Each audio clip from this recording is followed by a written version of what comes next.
त्रयोदश अध्याय सूरत और वैश्य को देवी का वरदान। जो उदय काल के सूर्य मंडल किसी क्रांति धारण करने वाली हैं, जिनके 4 भुजाएं और 3 नेत्र हैं, जो अपने हाथों में पास, अंकुश, वर एवं अभय नामक मुद्राएं धारण किए हुए रहती हैं, उन शिवा देवी का मैं ध्यान करता हूँ। ऋषि कहते हैं, राजन, इस प्रकार मैंने तुमसे देवी के उत्तम महात्म्य का वर्णन किया है, जो इस जगत को धारण करती हैं, और उन देवी का ऐसा ही प्रभाव हो जो विद्या ज्ञान को उत्पन्न करती हैं। भगवान विष्णु की माया स्वरूपा उन भगवती के द्वारा तुम और ये वैश्य तथा अन्य विवेकी जन मोहित होते भी आगे भी मोहित होते रहेंगे। महाराज, तुम उन्हीं परमेश्वर की शरण में जाओ। आराधना करने पर वे ही मनुष्य को भोग तथा मोक्ष प्रदान करती हैं।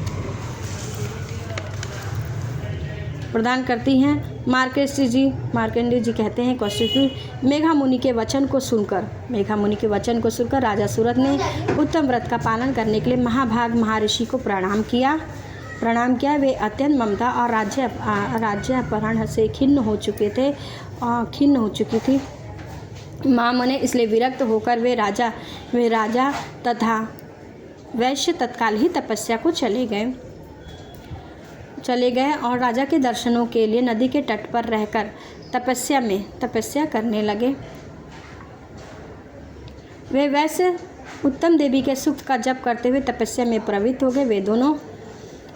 वे दोनों नदी के तट पर देवी की मिट्टी की मूर्ति बनाकर पशु, पुष्प, हवन आदि के द्वारा उनकी आराधना करने लगे। उन्होंने तो पहले तो आहार को धीरे धीरे कम किया, फिर बिल्कुल ही निराहार रहकर देवी में मन लगाया, एकाग्रपूर्वक उनका चिंतन आरंभ किया। वे दोनों भी अपने शरीर से रक्त से सबसे प्रेक्षित बलि देते हुए लगातार 3 वर्ष तक संयमपूर्वक आराधना करते रहे। इस पर प्रसन्न होकर जगत को धारण करने वाली चंडिका देवी ने प्रत्यक्ष दर्शन देकर कहा। देवी बोली, राजन तथा अपने कुल को आनंदित करने वाले वैश्य, तुम लोग मुझसे जिस वस्तु की अभिलाषा रखते हो वह मुझसे मांगो, मैं संतुष्ट हूँ, अतः मैं तुम्हें सब कुछ दूँगी। मार्कंडेय ऋषि कहते हैं, तब राजा ने दूसरे जन्म में नष्ट न होने वाला राज्य मांगा, और इस जन्म में भी शत्रुओं की सेनाओं को बलपूर्वक नष्ट करके अपना राज्य प्राप्त कर लेने का वरदान मांगा। वैश्य का चित्त संसार की ओर से खिन्न हो चुका था, विरक्त हो चुका था, और वे बड़े ही बुद्धिमान थे। अतः उस समय उन्होंने ममता और अहंता रूप आसक्ति का नाश करने वाला ज्ञान मांगा। देवी बोली, राजन,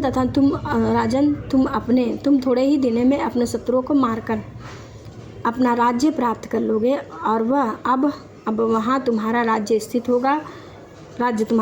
फिर मृत्यु के पश्चात भगवान विश्वनाथ सूर्य के अंश से जन्म लेकर इस पृथ्वी पर सानवी मनु के नाम से विख्यात हो गए। वैश्यवर, तुमने भी जिस वर को मुझसे प्राप्त करने की इच्छा की है उसे तुम्हें दे देती, तुम्हें मोक्ष को प्राप्त करने का वरदान मिलेगा। मार्कंडेय जी कहते हैं, इस प्रकार उन दोनों को मनोवांछित वरदान देकर वहाँ उनके द्वारा भक्ति पूर्वक अपनी स्तुति को सुनकर देवी अंबिका तत्काल ही अंतर्ध्यान हो गई। इस तरह से देवी से वरदान पाकर क्षत्रियों में श्रेष्ठ सूर्य से जन्म लेकर सार्वणिक मनु होंगे। इस प्रकार श्री मार्कंडेय पुराण में सार्वणिक मनवंतर कथा के अंतर्गत देवी महात्म्य में सूरत और वैश्य को वरदान नामक 13वां पाठ पूरा हुआ। जय माता दी, हर हर महादेव। आप सभी को आज यहाँ पाठ पूर्ण होता है। इसके बाद मैं आपको क्षमा प्रार्थना दूंगी। इस सिद्धि कुंजिका जो लोग दुर्गा सप्तशती का पाठ नहीं कर पाते हैं, वो सिद्धि कुंजिका का पाठ करेंगे, उससे भी पाठ का पूरा फल प्राप्त होता है। लेकिन अगर आपके पास समय है तो ये सुनिए, लेकिन नवरात्रों में पाठ 13 अध्याय सुनना नहीं करने का समय तो सुननी आवश्यक, क्योंकि सुनने से उनकी कृपा महिमा का ज्ञान होता है और हर प्रकार की मुश्किल, सब विघ्न बाधाएं दूर होती हैं। जय माता दी, हर हर महादेव। अगर आपको ये पाठ पसंद आए तो प्लीज़ कमेंट में जय माता दी अवश्य लिखें।